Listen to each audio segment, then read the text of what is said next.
Welcome to Ham Smarter with Vince VE6LK. Today I am going to show you a more in-depth view of the coolest radio called the HF Signals zBitx. This is a QRP radio with built-in microprocessors, a waterfall, and a touch screen. And as you can see, I'm holding it in my hand. It is small. It weighs under a pound with the two 18650 batteries that you supply, and it drives on 6 to 9 volts. It does FT8 built-in CW, phone, and a whole pile of other things. Stay tuned.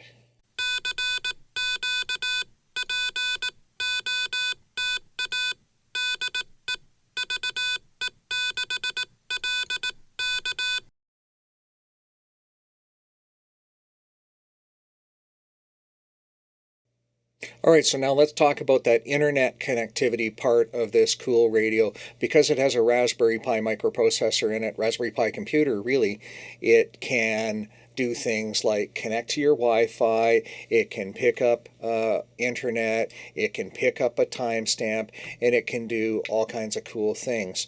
So I have rebooted the radio, and I am now just waiting for it to come up on screen and tell me what its IP address is. Now sometimes this flips by really quickly, and like it did this time, it might have been there for a blip and I didn't see it. So I already know what that is, so I'm going to take a look at, let's switch over to my computer display here and do a screen capture. And now I have a couple of things up on screen.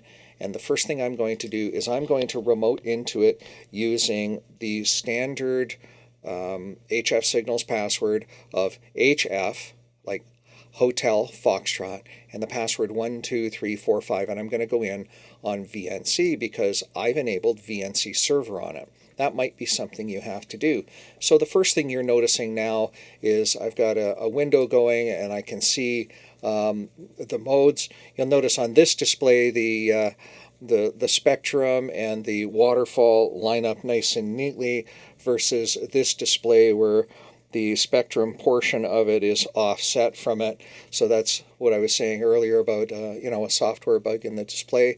That's not a big deal. The next thing I want to show you is, and you can see all kinds of information here, and yeah, you can even, if you want, you can click and you can operate the radio from here and you'll see different information on it. So the next thing I do want to show you is how to do a software update on the radio. So I've gone in and I've closed off the radio from running, and that's called the zBitx executable. And if you take a look at the radio in this state, everything has now frozen. The S meter is blinking a little bit, and it looks like you can do things with it, but it doesn't respond to you because the application in behind it isn't running. So what you do is it drops you to a prompt and you type in /update, and it's really simple, and it's going to go off and take a look and look for the latest version. It's going to download it if it finds it, and if it doesn't, it's going to recompile what's there.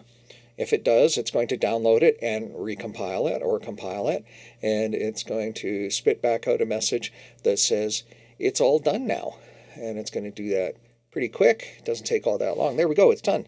And then to relaunch the radio, you just simply type in s./sbitx. And if any of those commands scare you, don't let them scare you, because I'm not a Linux guy and I've figured this stuff out. It really isn't that hard. So the radio has restarted, and now it's in whatever mode the radio's in, and it's starting to do things again as we would hope it would do. So that was the first thing I wanted to show you. The next thing I want to show you is the very cool web server that's built into it. So let's take a peek at that now, and I'm going to type in 192.168.3.170. Your IP address may vary. This is the one that works on my network. Oh, it wants a passkey. So hey, let me show you that. The passkey is up on the set menu. And I showed you that in an earlier segment of this. And it's this passkey right here. And you can define it. And so it wants that passkey to be put into here to bring up the web browser. So I've typed in 9876 and I click on Start. Oh, and now you can hear noise coming out of my computer speakers. So I'm going to mute that tab, and now you're seeing the radio, and you heard it. It's working as if it's over the computer. I haven't experimented with this a whole lot, but I can take a look at my log file from here. There we go. It displayed the log file. Look at that. The timestamps are correct, unlike what you saw on the screens earlier on. Oh, it opened it up in a separate tab. I didn't realize that. There we go. And I can set the span of the waterfall. I can do all the things on this that I would hope that I could do from the front of the radio. So isn't that cool?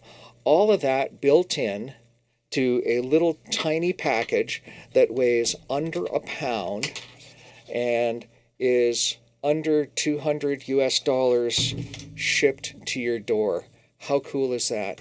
I really hope you've enjoyed this more detailed review on the zBitx.